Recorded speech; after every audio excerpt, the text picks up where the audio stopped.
मैं निर्दोष हूं और मेरे निर्दोष होने का सबूत ये है।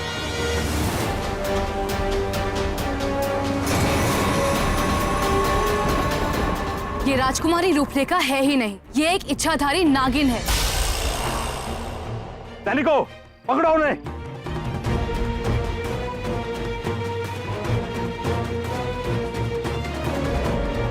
लेकिन हम इस जंगल से बाहर कैसे निकलेंगे? चारों ओर तो नागवंशी होंगे। तुम अपने आप को कुछ ज्यादा ही तेज समझती हो ना। देवरक्षिका की मौत तो निश्चित है, और वो भी आज। आप सब लोग मशाल ले लीजिए।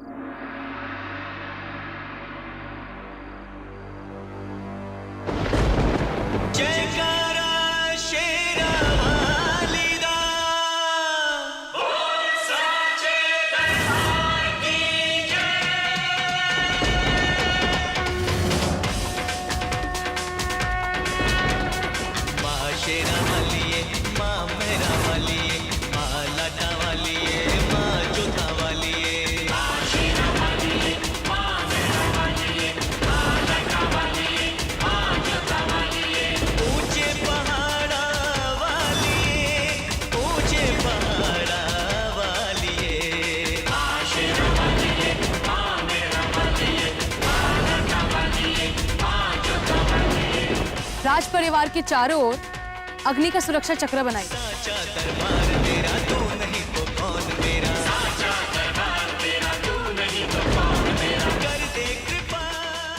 जब तक हम नैमिष्यवंश से सुरक्षित राजमहल नहीं पहुंच जाते,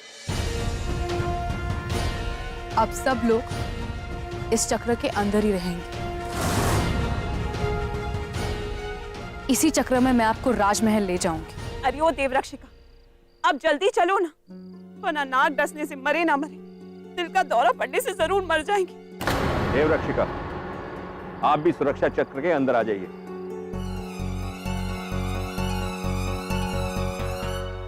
नहीं महाराज, राज परिवार को सुरक्षित राजमहल पहुंचाना मेरी जिम्मेदारी है। कृपया मुझे अपनी जिम्मेदारी निभाने दीजिए।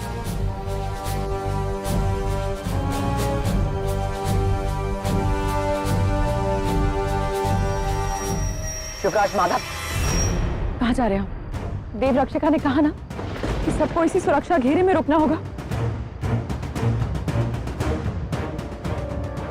माधव, युवराज माधव, आप इतने बहादुर क्यों बन रहे हैं?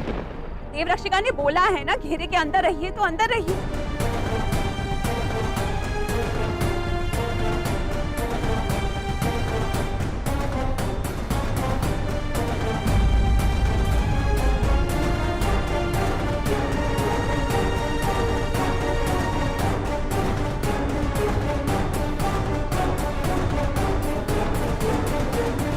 हाँ युवराज, आपको इस घेरे से बाहर आना ठीक नहीं है। सबसे ज्यादा खतरा तो आप पर ही है। अगर हमारी और हमारे परिवार की रक्षा करना आपकी जिम्मेदारी है, तो आपकी रक्षा करना हमारा कर्तव्य है।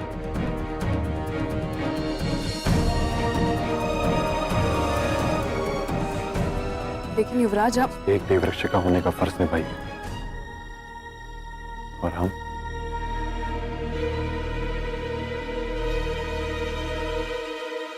एक पति होने का फर्ज निभाएंगे।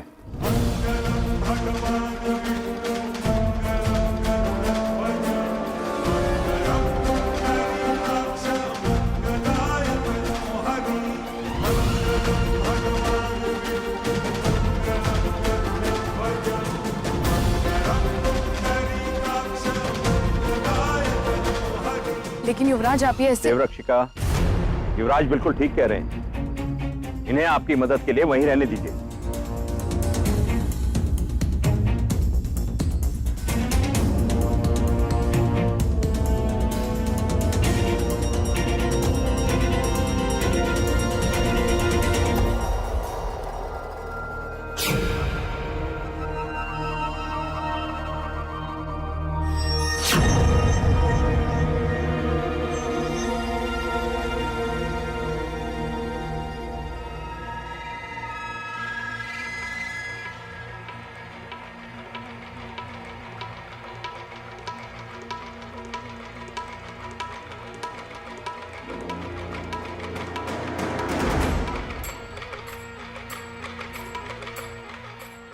तैयार रहे।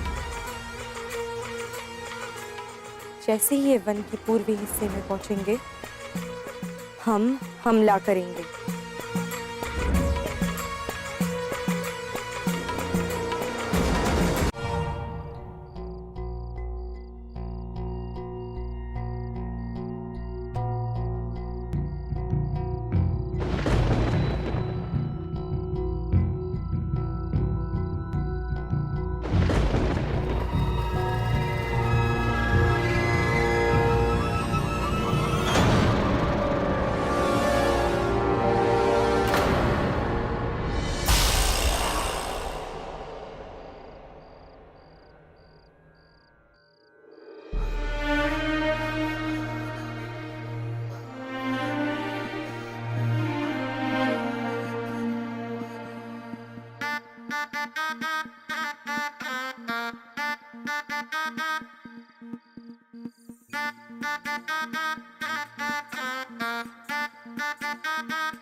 आप ठीक तो है ना?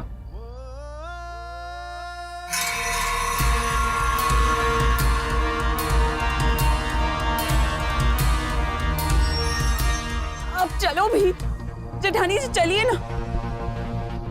और आप सबको क्या बेड़ियां लगी हुई है जो ऐसे रेंग रेंग के चल रहे हैं?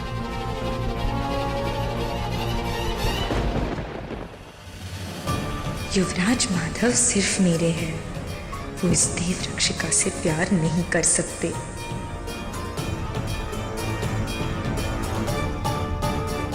ना अच्छा मौका मिला, वो भी बेकार गया। बहुत जल्द वो वन के पूर्वी हिस्से तक पहुंच जाएंगे। उनके पहुंचने से पहले हमें वहां पहुंचकर हमले के लिए तैनात होना होगा।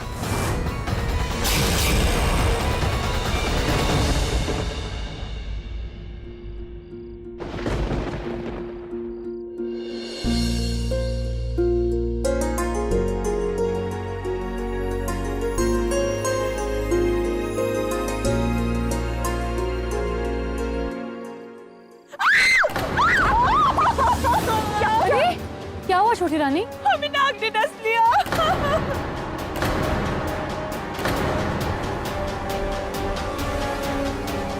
कहा था ना हमने कि हमारी रक्षा करना और तुमों की युवराज के पीछे पड़ी रहे। मरी जाएंगे, डस लिया हमें नाग ने। लेकिन छोटी रानी, इस घेरे के अंदर सांप नहीं आ सकता। और अगर आपको किसी नाग ने काटा है तो फिर कहाँ गया वो नाग? हम झूठ बोल रहे हैं क्या? यहीं पे तो है नाग।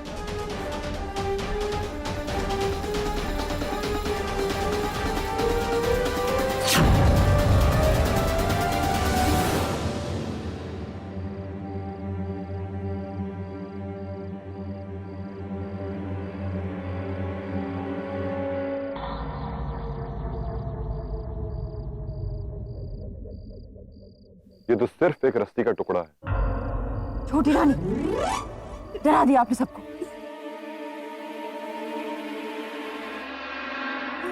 मैंने आपसे कहा था ना, मेरे होते हुए आप सबको कुछ नहीं होगा। देख क्या रहे? चलिए चलिए जल्दी।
आने दीजिए इन्हें।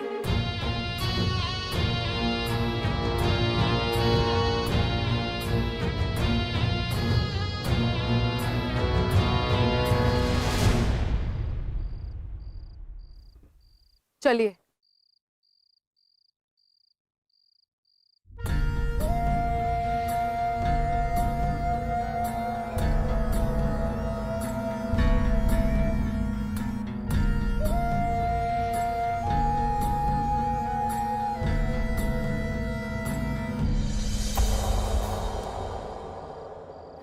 माया, तुमने मुझे युवराज माधव को मारने से क्यों रोका?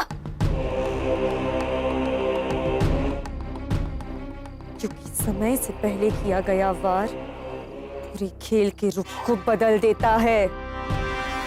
हम युवराज को अभी मार नहीं सकते, क्योंकि वही है जो हमें नागमणि तक पहुंचा सकता है। आज अगर हम देवरक्षिका को मारने में कामयाब हो जाते तो हमारे रास्ते का सबसे बड़ा कांटा हट जाता, लेकिन वो बच गई। लेकिन कब तक?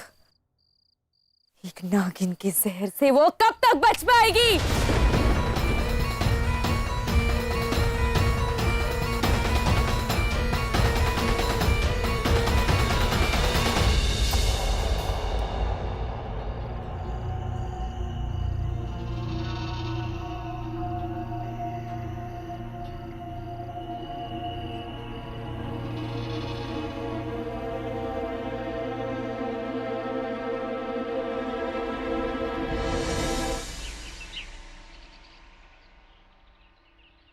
इस महल की चौखट पे कदम रखने से पहले दिल में बड़े अरमान थे। इस बात की खुशी भी शामिल थी कि हमारी बेटी की शादी युवराज माधव से होने जा रही है। लेकिन नहीं, अब तो हर गुजरता लम्हा दिल के अंदर कसक और घाव पैदा किए जा रहा है कि अगर वो नागिन इस महल के अंदर राजकुमारी रूपलेखा बनकर रह रही थी तो फिर हमारी बेटी रूपलेखा कहां है? हमें फौरन उसकी खोज में निकलना होगा। हमें आज्ञा दे महाराज। सैनिकों, राजकुमारी रूपलेखा की तलाश के लिए आप लोग महाराज के साथ जाइए।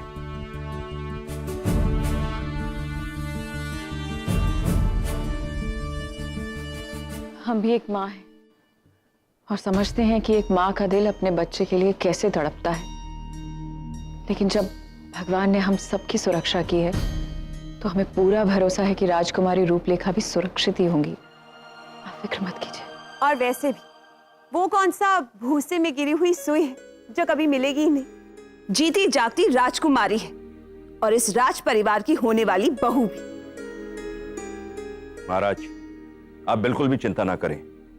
हम राजकुमारी रूपलेखा को यहां भी ढूंढने में जी जान लगा देंगे।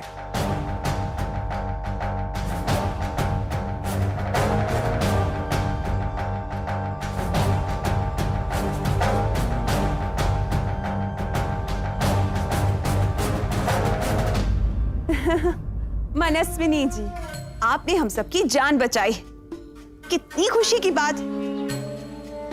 लेकिन अब तो खतरा टल गया है ना, तो आप अभी भी महल में क्यों मंडरा रही हैं? अब तो आप देवरक्षिका नहीं हैं, और जब आप देवरक्षिका ही नहीं हैं, तो महल में आपका काम खत्म है ना। छोटी माँ,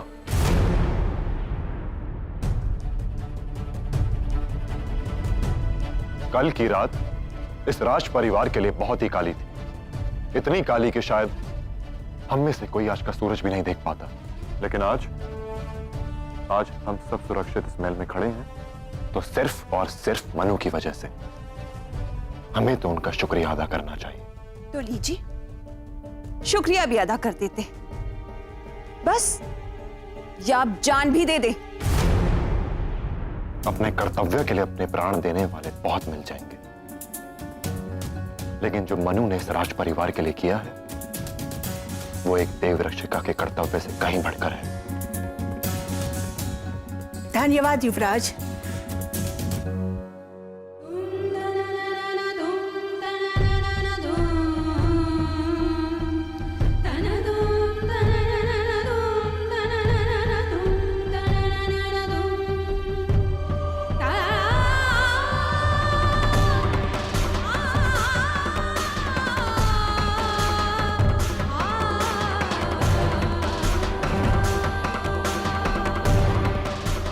कम से कम आपने ये तो मान लिया कि मनस्विनी ने देवरक्षिका से बढ़कर अपना फर्ज निभाया है।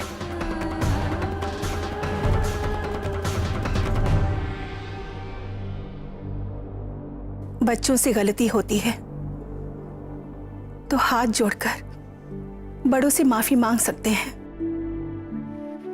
लेकिन बड़े ही भूल कर बैठे तो वो क्या करे, कैसे माफी मांगे?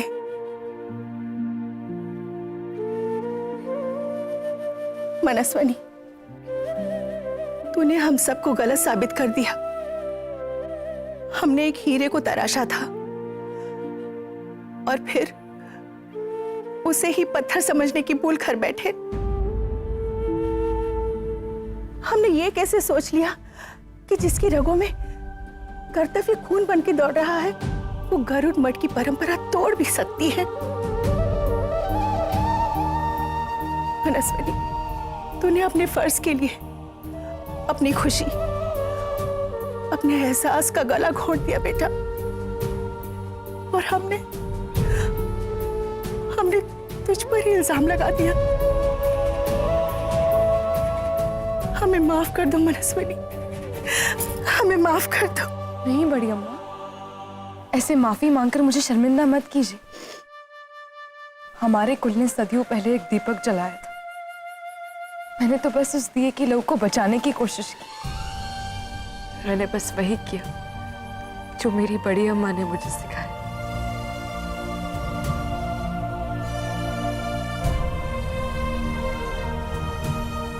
हमेशा टेसू ही बहाती रहती है तू। कैसा रोतड़ा खानदान है इनका।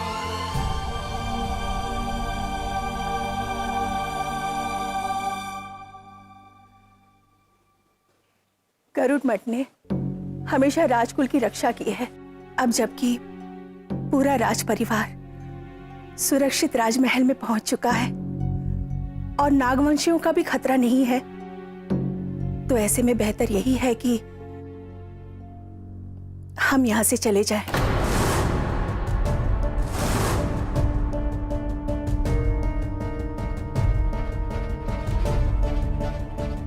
देवसेना और मनस्विनी के लिए भी यही अच्छा है कि ये यहां से दूर नया जीवन शुरू करें।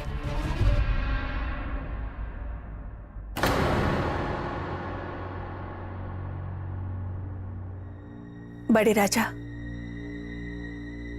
हमें आज्ञा दीजिए। लो जी, नेकी और पूछ पूछ। अच्छे काम करने में देरी नहीं करनी चाहिए। महाराज, अभी इतनी प्यार से आज्ञा मांग ही रहे हैं तो दे ही दीजिए। बड़ी अम्मा, राज परिवार आपके कुल का एहसान कभी नहीं भुला पाएगा। देवरक्षिका, आपने कल अपने प्राणों को जोखिम में डालकर राज परिवार के सदस्यों के प्राण बचाए हैं। उसके लिए हम आपका शुक्रिया अदा करते हैं।